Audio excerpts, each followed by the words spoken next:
Welcome, everyone, to our weekly No Code Nights with Dittofi co-founders Samuel and James, and hosted by Prono Coders. I'm Tanya at Prono Coders, and before we get started, just want to remind you that Prono Coders is home of office hours where you can come and ask us any Dittofi question you might like, and we will do our best to get you the answer as quickly as possible. We don't know all the answers because no one has all of the answers, but we do a pretty good job, and James and Samuel back us up. Today, we're going to get started with a brand new series, How to Build an Airbnb Clone with Dittofi, and I'm so excited to hand it over to Samuel and let him take it away and show us how. Awesome. Today I'm going to go through building an Airbnb clone. We're going to be looking in general at kind of two-sided marketplaces like Airbnb, what they are, how they function, the different kind of intricacies of them, and then start off by looking at how you would design a database schema for something like this, and talking a bit about the functionality that you need to think about basically when you're designing that. So first off, high level, two-sided marketplaces are platforms that are going to bring together buyers and sellers. So Airbnb is a prime example of that. You've got people who are wanting to rent properties. They're the buyers, obviously. And then you've got the people who are looking to rent out their properties. Those would be the sellers. The platform brings those buyers and sellers together. Other examples, things like Fivver, eBay, Uber, same kind of concept. You've got someone on the kind of buy side who's wanting to make a purchase, and then someone who's got a product that they're actually looking to sell. And then in the middle, you've got a platform that kind of brings those two things together. So all of these, what we call two-sided marketplaces. When it comes to actually building a two-sided marketplace, such as Airbnb, there's a bunch of common functionality that exists across all of them. The core of that lives in what we're going to be calling the kind of transaction flow. And this defines basically how the two parties are going to transact with each other. So that will include things like creating a booking.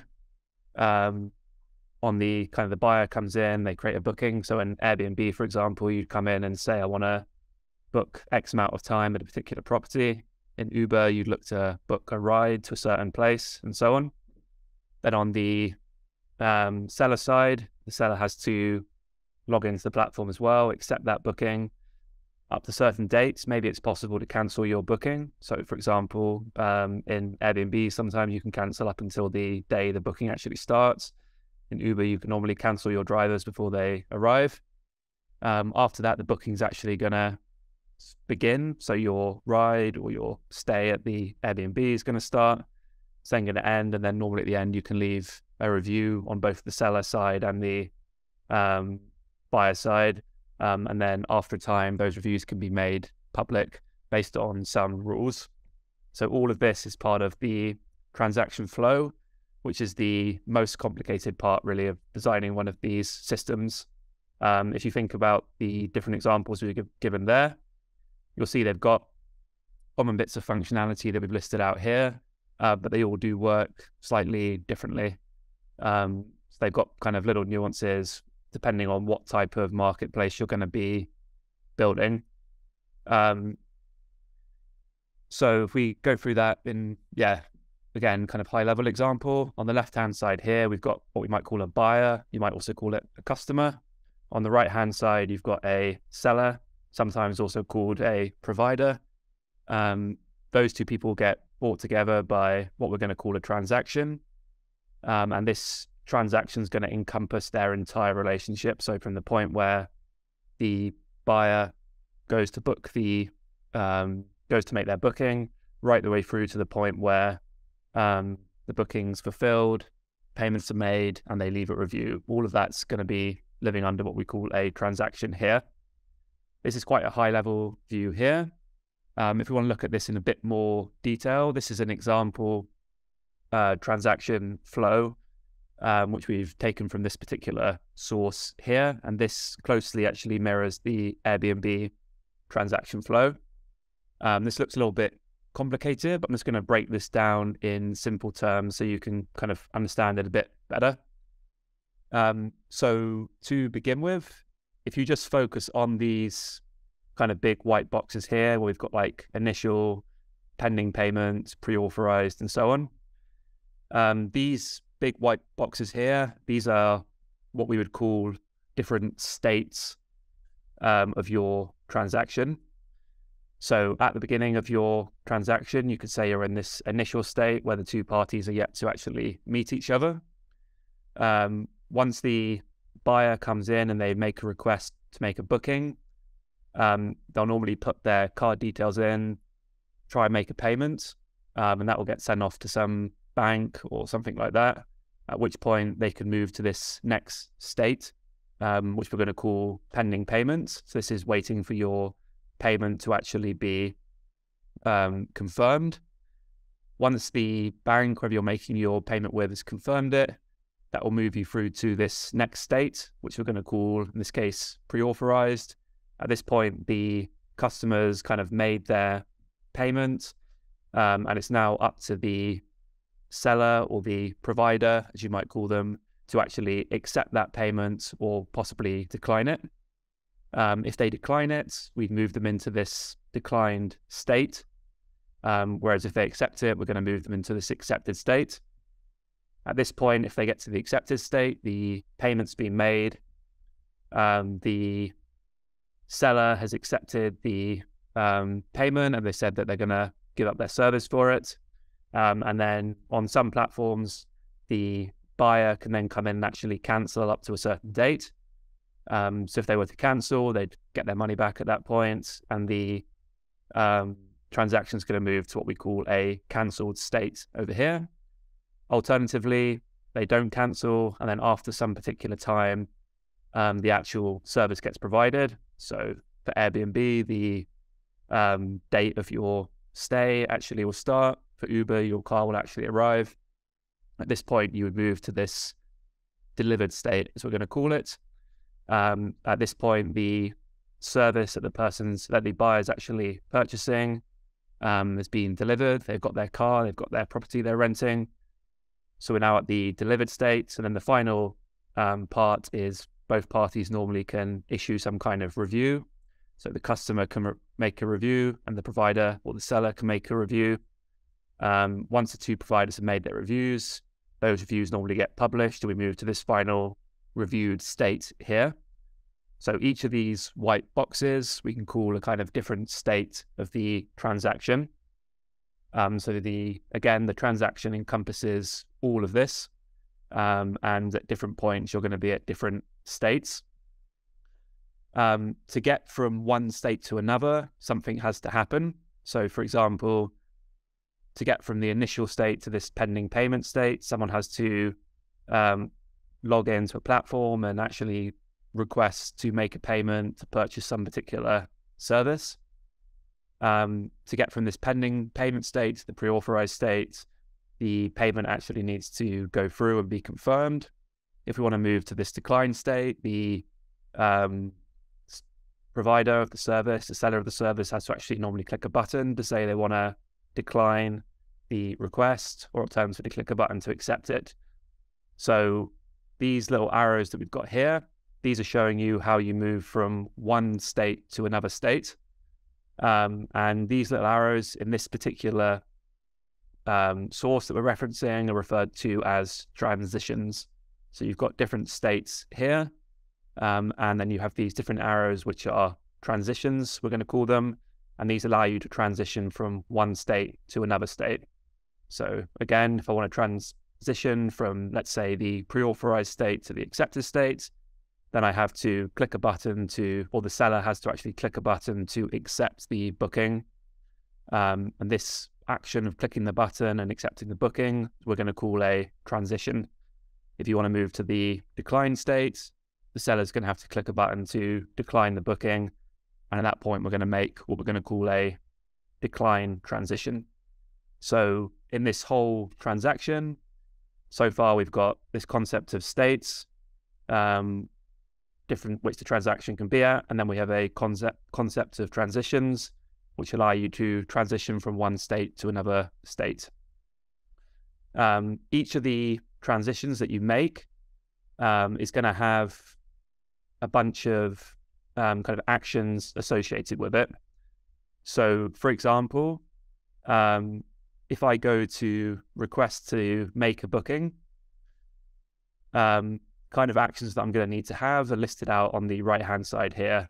We're going to have to calculate the price of the particular booking that I'm going to be making. We might have to calculate some commission to pay to the seller, or in fact, and pay to the platform. And then there might be some other operations that take place. In this example here, they're using Stripe to manage the payments. So one of the actions that's going to take place is creating some payment in Stripe, essentially. Another example would be, in order to transition from this delivered state to the reviewed state, we need both customers to actually, both the customer and the provider to make a review. So in this case, the actions that need to get taken place when we make this transition are to someone to log in and actually post a review. So these are just ways of thinking about this whole transaction process and trying to model it out in a logical way. So rather than just saying high level, we've got a buyer and a seller and the two people are coming together, we can model this out in a logical way where we think of it in terms of the transaction process moving through different states as a consequence of different transitions taking place. And then we can think of these different transitions as kind of lists of actions that are going to be taking place. So this is, one example which kind of mirrors the Airbnb example, where you start off by creating a booking. You then get the booking confirmed, takes you to this pre-authorized state. You can either, the seller can then accept or decline the booking. If they accept, it takes you to this accepted state. At that point, the buyer can cancel it, at which point the booking's cancelled, or the booking can actually start if the time of your booking comes about and you haven't cancelled it in time. And then after the booking's taken place, you can make reviews on both sides. So that's a example of a transaction which closely mirrors the Airbnb one. But if you were building another kind of two-sided marketplace, some of this might be a bit different. You probably have similar states and similar actions, but they might be in different orders.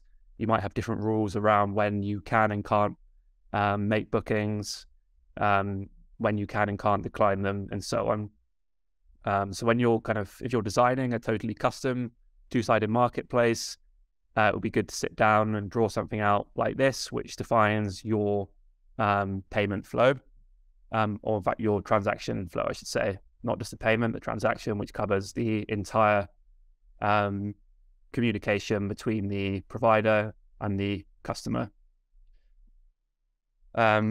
So when we think about building any app actually in Dittofi, you're going to go through normally the same kind of processes. The first thing you're going to do is normally design your database structure, and you're going to do that by going through your product requirements and drawing up something similar to that diagram that I drew before. This is also then going to inform your back-end design, which is going to define all of the functionality within your app. If your app has certain API integrations, we're then going to work through those. If we're building a two-sided marketplace, we're probably going to need something like Stripe installed. Once we've done that, we're then going to put our front end in front of it and then deploy it to our hosting environment. In our platform, we're going to offer different solutions for each of these different points. So today I'm going to show you on the database design section here, we're going to talk through how you would actually design the database, but also show you how you can take and install pre-configured database designs that we've built and released, so you don't need to go through that entire process yourself. In terms of the back-end design and the API integrations, we talked a bit before about the modules that we offer that allow you to easily integrate with different APIs without having to go through the low-level process of building them up. So when it comes to actually integrating something like Stripe into this two-sided marketplace, I'm going to show you how you can leverage those modules to do that. When it comes to the front-end design, we're going to talk a bit about how you could do that the most effective way by using templates, or maybe that we offer, or installing like third-party templates as well. And then in terms of the hosting, we'll talk a bit about the hosting environment that we're going to spin up for your applications.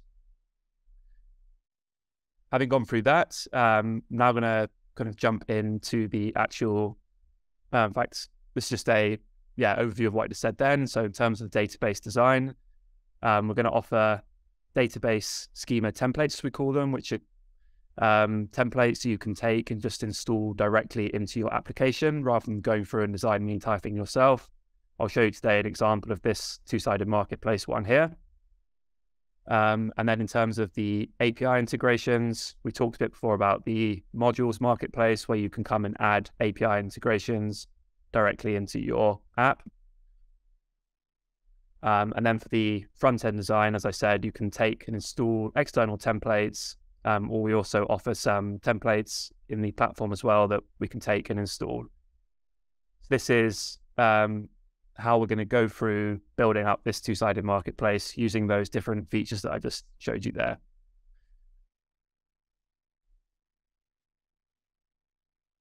For today, though, to start things off, we're going to look a bit more at the actual database design. So if I come up and step into this two-sided marketplace application that I've put in here, and come down to my database table here. If I go at this point to add a new table, I've got an option here for template schemas that you can see at the bottom. And in here, we've published this two-sided marketplace schema that I'm going to be talking through now. So if you want to try this out afterwards, you can just log in, click the Use Schema button. This will install these different tables for you with all the different entities and relations between them. So I'm going to go through now and explain a bit what these different tables are in reference to the initial discussion we had about how you actually go about designing these two-sided marketplaces. So to begin with, there's a few simple tables that we can just talk through very quickly. So every single app pretty much that you have is going to have a users table that you can see down here. Users will be the people that actually log into your marketplace. These could be the people that are buying things in your marketplace or the people that are selling things. The kind of stuff you're going to want to store for your users are going to be basic user details like first name, last name, email, date that they signed up to your platform. We're also going to add some properties to show when the users actually verified their email address. So when someone signs up to your platform for the first time, they'll normally put in an email, and then you'll go through some email verification process. So this email verified field here will capture whether the user has verified their email or not. Also going to add a property for deleted, which will be a checkbox, true or false property. If a user wants to close down their account, we can flip this deleted property to true rather than doing a hard delete and actually totally removing the user from your users table. And we'll also add this banned property here, which will also be a true or false value, which we can set to true if we want to ban particular users from the marketplace. Users then can be buyers or sellers. If they're sellers, then the user's going to be able to log into the platform and post what we're going to call a listing, which is what I've displayed over here. So if we're thinking about Airbnb, a listing might be a property that a seller is publishing for buyers to come and rent. Listings are going to have certain properties such as like a price associated with them, a currency. Again, we're going to have a true or false deleted value to say whether that listing has been deleted or not, rather than totally deleting it if someone wants to delete it. There'll be a description where the seller can come and write some description of their property, a name, longitude and latitude in order to define like the location of the listing, the date the listing was created. If we were building something like Uber, you can see a lot of these would be very similar. Again, we'd have a user, and that user will be able to post up listings, but in this case, listings would be like their cars that they're renting out, for example. Listings then are going to have as well different states that they can be in. So in here, I'm just going to load this up. Second, listing states. So I've listed out in this CSV file a couple of states that you can have for listings. So listings can either be published or closed. If a listing is published, it means someone can actually go in and see it. But quite often people want to post listings up on a site, but then not publish them until they've finished their description, or maybe they want to turn their listing off over a certain period of time. So we'll allow the listing to have different states to control whether that listing is published and public or whether it's closed and can't be seen. The way we're going to do the listing states is we'll have a listing states table over here that will list out the different possible listing states. And then we'll use a listing state ID, which will be the ID of the state from this table here. So to give you an example of what that might look like, if I go back to the tables overview and go to my listing states table, I could add in published as a given state. And then I could add in, for example, closed as a different state. And then in my listings table here, when I go to add a listing, if I wanted to mark that listing as published, I could set its state ID to 1 in order to match the ID of the published state. If I wanted to mark it as closed, I could set that state ID to 2 to mark it as closed. The reason for separating the listing states out like this, rather than just having a typing in like close, publish, and so on here, is if we want to rename a state, I could now come in here and switch this to like open, for example. And now any listing that had the state ID of 1 could be marked as open rather than published. So that's one benefit of switching these over like that. I've done that wrong. It's closed, isn't it? And this was published. Also, if you wanted to add more listing states, so you might want to have like a preview state, for example, you could just come and add another state in this table here, and then you just have another ID that you can now reference in your listings table. So we've got our listings, we've got our users who can post listings, and we said listings can be of different states. I've also added a marketplace table here. So if you wanted to design a system which had multiple different marketplaces, so for example, rather than just having one platform where people can come and post up properties for people to rent, as an example for Airbnb, you might want to have different platforms under different URLs, for example, which display different types of listings. So you might want to have a marketplace for, let's say, like the United Kingdom, but then another marketplace for like the States, for example. So to do that, you could add different marketplaces in here. So you could have one like United Kingdom, for example. And then when you go to actually post your listing, you can mark a marketplace ID, which will be the ID of the ID of the marketplace that you're posting your listing up in. So this again allows you to make the whole thing a little bit more flexible And if you want to add new marketplaces, you can just come and add them in this table here. So we have users that can post up listings in different marketplaces, and those listings can be in different states, published or closed.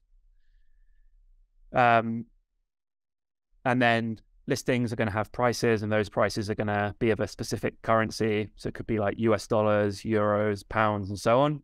So again, rather than just writing in like euros, pounds, US dollars in this listings table here, we're going to have a separate table called currencies where we can list out all the different currencies that are supported by the platform. So if I step back over here and find my currencies table, I might have something like USD, for example, as a currency, and then maybe Euro, EUR, and so on. So then when I go to post my listing, I've got a currency ID. I can mark this as like 1 if I wanted to make this USD, or I can mark it as 2, for example, if I wanted to make it Euro.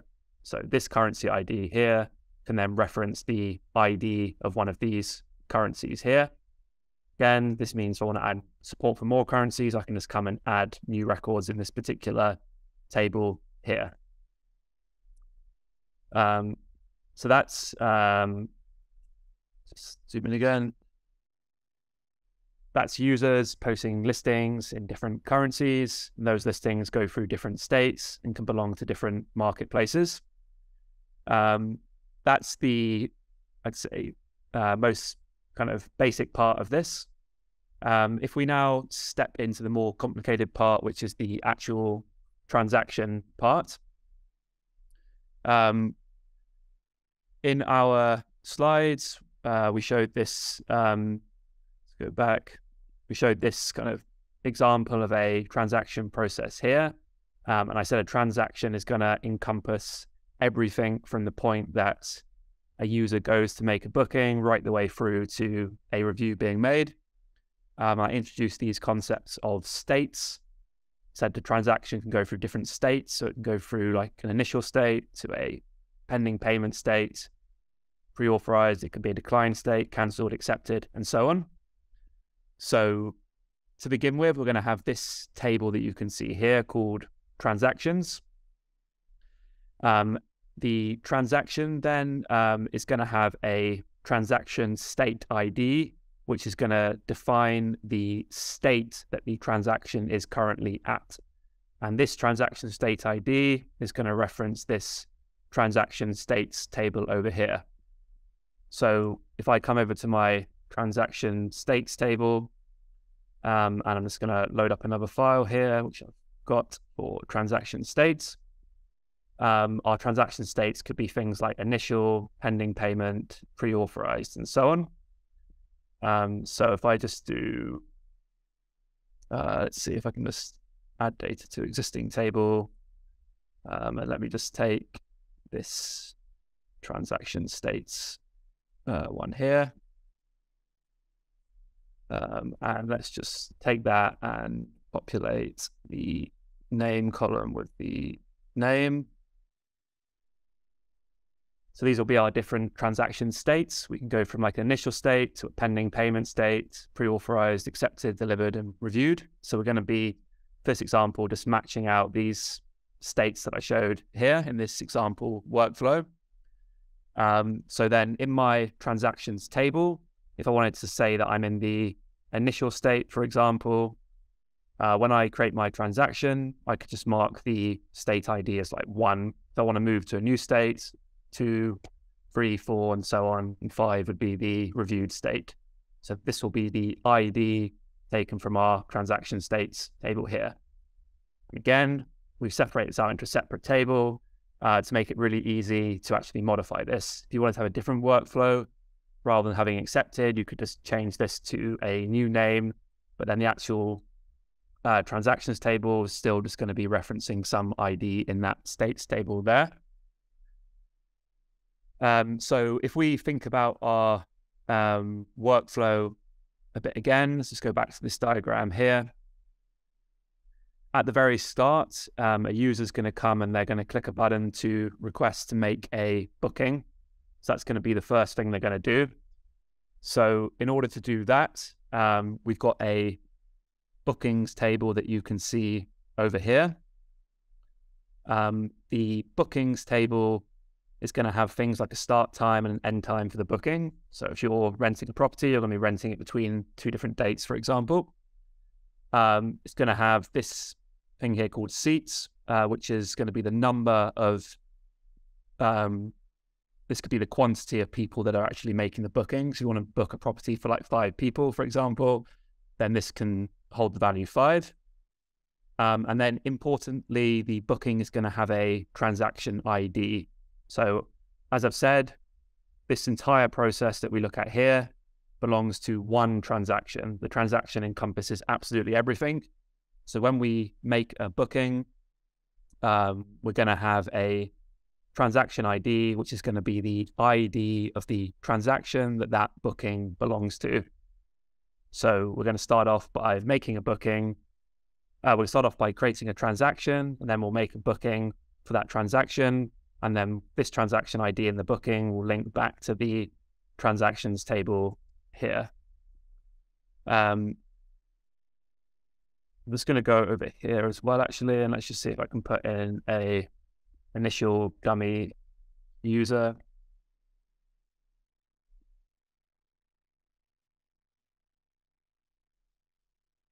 Do I need to put in any of these other fields? I don't think so. Let's see.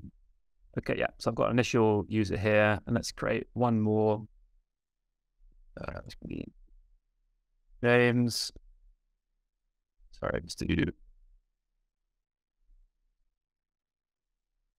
So we've got 2 users added here now. So if I go back to my transactions table over here, if we look at this transactions table, we want to have things like, booking ID, we'll have things like customer ID and provider ID. So the customer is going to be the person that's actually making the transaction, and the provider is going to be the person on the other side of the transaction, so the seller. So if I wanted to represent a purchase getting made between 2 users, I could have something like customer ID 1, should be me, making a transaction with provider ID 2, which could be referencing the second user, so referencing the James user that I just created then. And then again, the transaction state, we start in number 1, like so. When you go to make your initial booking, your initial transaction, you're going to be making it for a particular property or a particular listing. So we also have a listing ID over here, which is going to reference one of the listings in our listings table over here. So in actual fact, let me see if we can just come in here and let's create a example listing here. So we've got listing state ID 1, say a price, currency 1.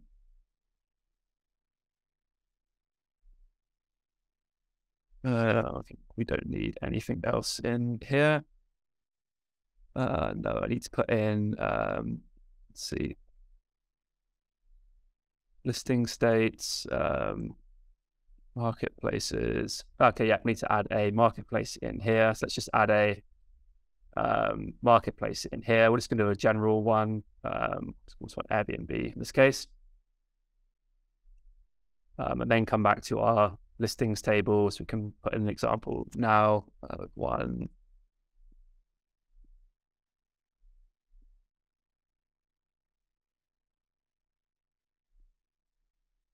And then add this like so. Okay, so now we have an example listing added here. So that's been posted up by creator ID 1. So that will be posted up by user 1. It's going to belong to marketplace 1. So belong to this particular marketplace. And it's going to be in the listing state ID 1. So it's going to be marked as published. So now if I look again at my transactions table, when I go to make my initial transaction, the listing ID here is going to reference the listing from the listings table over here. that I'm actually making that transaction for. So for example, we could have listing ID 1 now, which is going to reference that new listing. That's going to be between, let's say, customer ID 1, so between me and the provider, which is the person selling the listing. And then the transaction state ID, as we said, is going to be the current state of the transaction.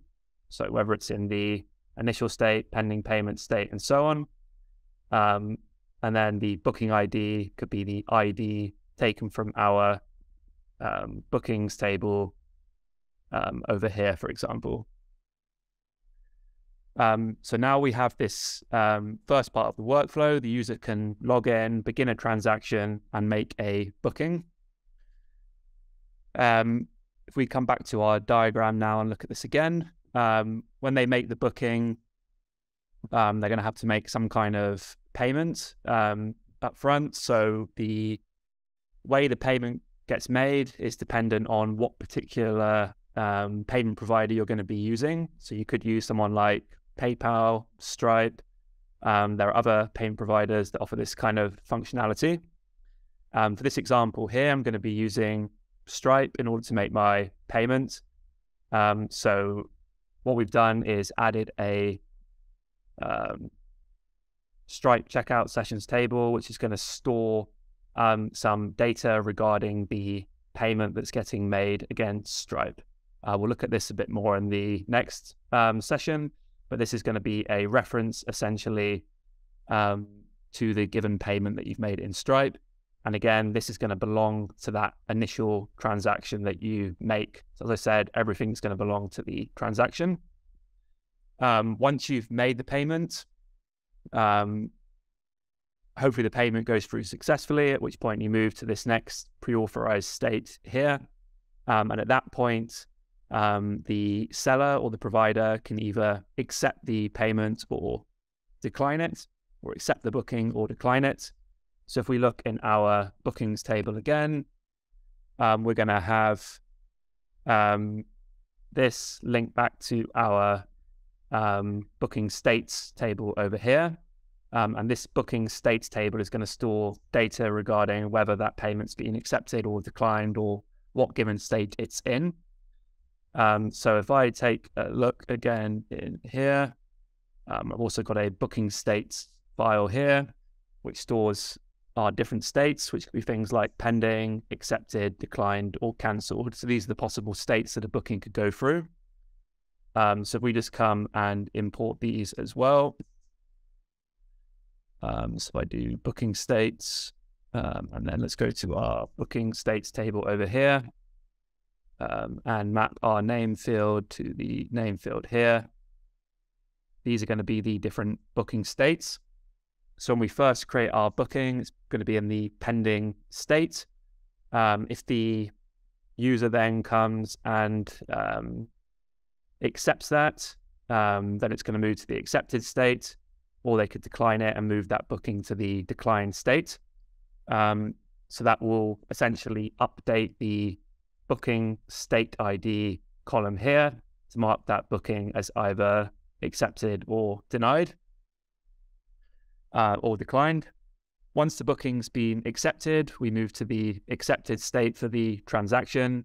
And at that point, the buyer or the customer can choose to cancel their booking up to a given date.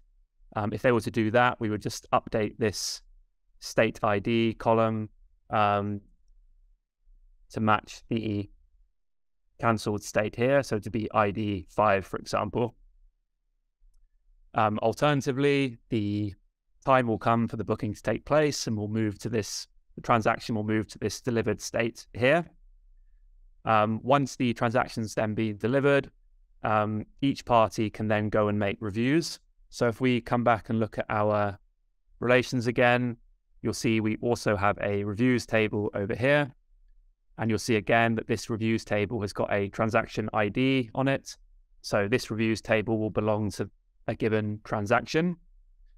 As well as that, reviews will contain some basic information, such as a rating, which could be like a star rating, 1 to 5. They'll include things like the content, the thing the person's actually written about it. And then the review will also have a state ID column here. And in this case, it will be linked back to this reviews states table on the left. And this is because reviews can also go through different states. So when you create your review, normally it will be private to begin with, and then after some time, the platform might make it public, or there might be some logic in your platform where someone can click a button to make their review public. So again, if I take a look here, I've got a review states file, which has got some example states, which could be like public or pending, for example. So when you first create your review, it could be in a pending state. And then at some point it could switch to a public state where upon other people on the platform can actually see that review. So if we go back and look in our review states table over here, I could add, for example, public. And then I could add something like pending over here. So now we have a method of someone actually posting up a review, so storing some data in our reviews table, and then we have which will take us to these sections here, and then we have a method of that review going from a pending state to a public state, at which point the review will be public and the entire transaction flow will actually be finished. So that explains most of the tables here. In addition to that, we're going to have some other tables just to store data about things that are required for our app. So things like if we're using Stripe, we're going to need to store information about some information regarding our user. So the way the Stripe platform is going to work is when the user signs up, we're going to have to create some data in Stripe. We want to store some reference to that in one of these tables here. We'll talk about that a bit more in future sessions. And then similarly, you'll see some other Stripe tables for storing things like the user payment details over here. And also should be one for storing the account details that we've got over here. And then when they actually go to make the payments, we've got stuff over here for storing stuff about the transactions, so things such as the price and the quantity of the transactions. If you're purchasing kind of X number of spaces at a given property, for example. So this kind of explains the database structure for this app. The way, again, you can come up with these designs is by drawing out some kind of flow like this for your application, and then thinking about the different tables that you need to actually support this, and the way you can logically break down the different entities within your table structure. So for example, we broke it up into this concept of a transaction, and then we said within that transaction, we're going to have all of these different actions that can take place, and each one of those is going to basically be writing some data into different tables within our database structure. In next sessions, we're going to go through how you'd actually implement this given workflow. We've kind of explained high level by looking at this database design, the sort of things that are going to be happening. And I'm going to give a preview to that in a second. But yeah, in the next sessions, we want to talk for a bit more detail about what's actually going to happen at each of these different states, and how that's going to impact the data that you're storing in your tables. So to give a preview of that, I've written up a short description of how our marketplace is going to work over here, which we can also share if you want to look at this. So the way we want to think about this, again, is in terms of this design that we've got here. But what I've done in this document here is basically break down the different actions which are going to take us between the different states, so we can see those in a bit more detail.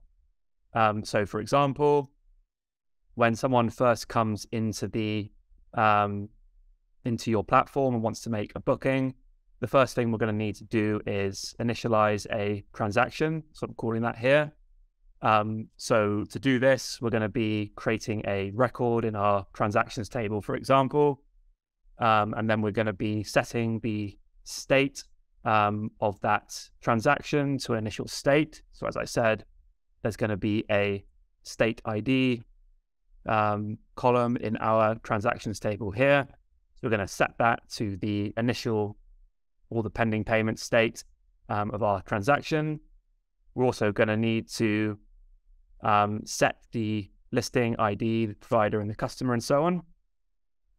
Once we've initialized our transaction, we then want to create a booking and put that in the pending state. So again, if we look at our bookings table, you can see we can have a booking that belongs to a given transaction. And I said that booking can move through multiple states. At the start, it will be pending, but then it could move to like an accepted state or a declined state or cancelled state, for example. So we need to create our initial booking and put it in a pending state. When we want to operate with Stripe, we need to basically create some payment information around Stripe. So that's what these two different actions here are going to do. So that will take us up to this point here.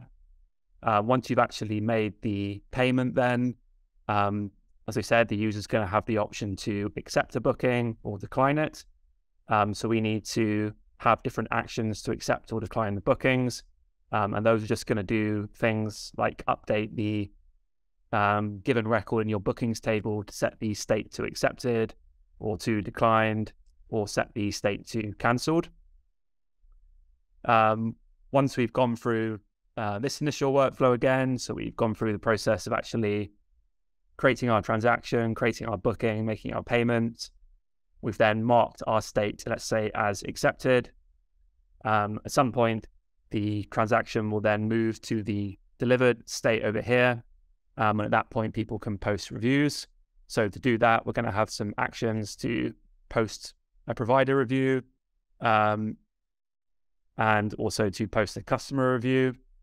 This will allow the different, these sections here will allow the customer and the provider to actually come in and post a given review of the whole transaction experience they've had. And that's going to write data, as I said, into our reviews table over here. And then finally, the last thing we're going to want to do is actually publish those reviews. So we could have an action here called post reviews, which again marks those reviews as published. So the reason I'm kind of walking you through this here is, again, so you can see that when you're thinking of your whole database design, you're going to be thinking in terms of the workflow that your application's actually going to be going through. And most of the complexity around your app is going to be in designing this database design so that your actions that you create can kind of write data and update data in the right tables at the right time. So create your transactions, create your bookings, move your bookings through different states, and so on. It's all going to be about managing that different bits of data. As I said, if you want to come through and look at this a bit more, you can come and install this particular one here by coming to the add-or-import template schema section, and then just click this use schema button. And that will install these different tables, so you can walk through it a bit as well. And then next week, what we'll do is go through and try and implement more of these, actually implement these actions here, so you can see in a bit more detail how we're going to go through utilizing these different tables to update the, I guess, to kind of take you through this transaction process that we're showing over here. But for now, I think that's enough information. There's probably outstanding questions we could go through now.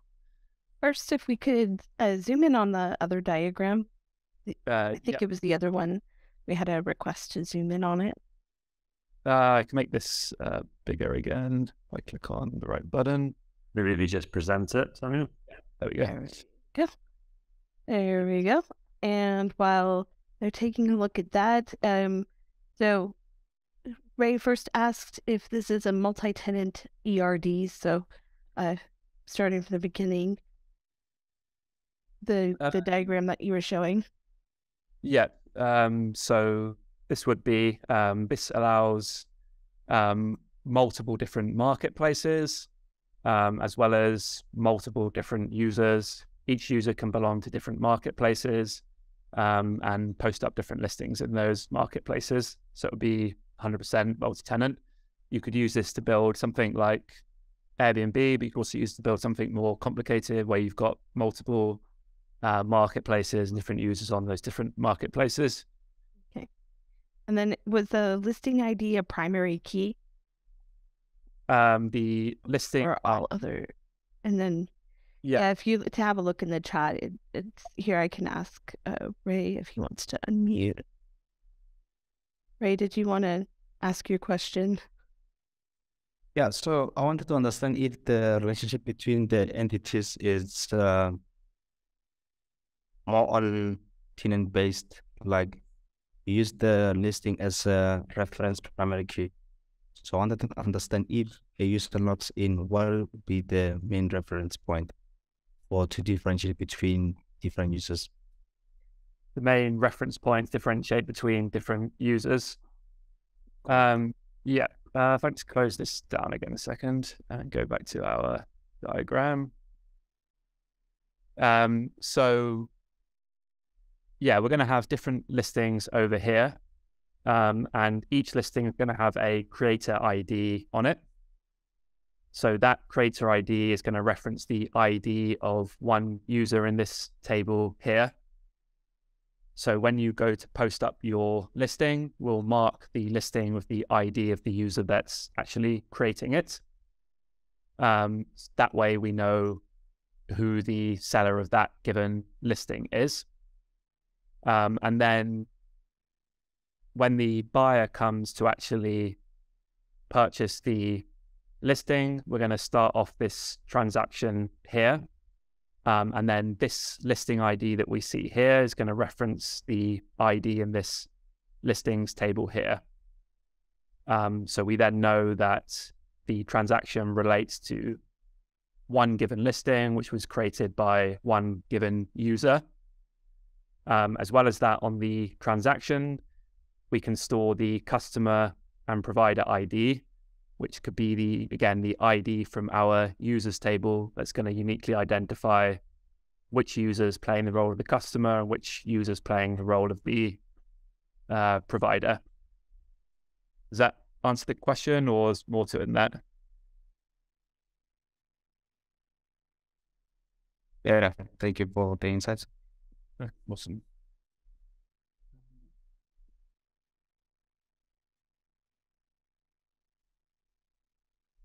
Again, was there any other outstanding questions, or? I do have one, just to go back to the multi-tenant thing. Are we able to then do white labels, so different names and different branding, colors, that kind of thing? Different markets? Yeah, exactly. That was the idea of the marketplace table. So you might want to have, a scenario where you have multiple different websites, which can all post up listings and have different people buying and selling on those. So the marketplace table can then can control which listings belong to which marketplace. And that means you can, white label each of your marketplaces, but then also keep your data in a kind of central location. That's exactly right. Yep. Okay, thank you.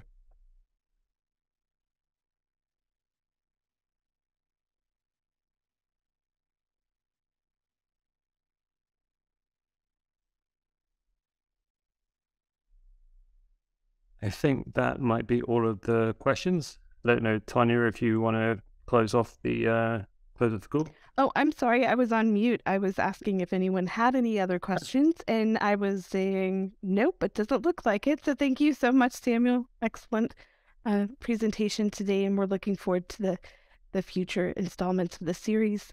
So thank you, everyone, for being here. We'll see you next week. Awesome. Thank you. Thanks very much.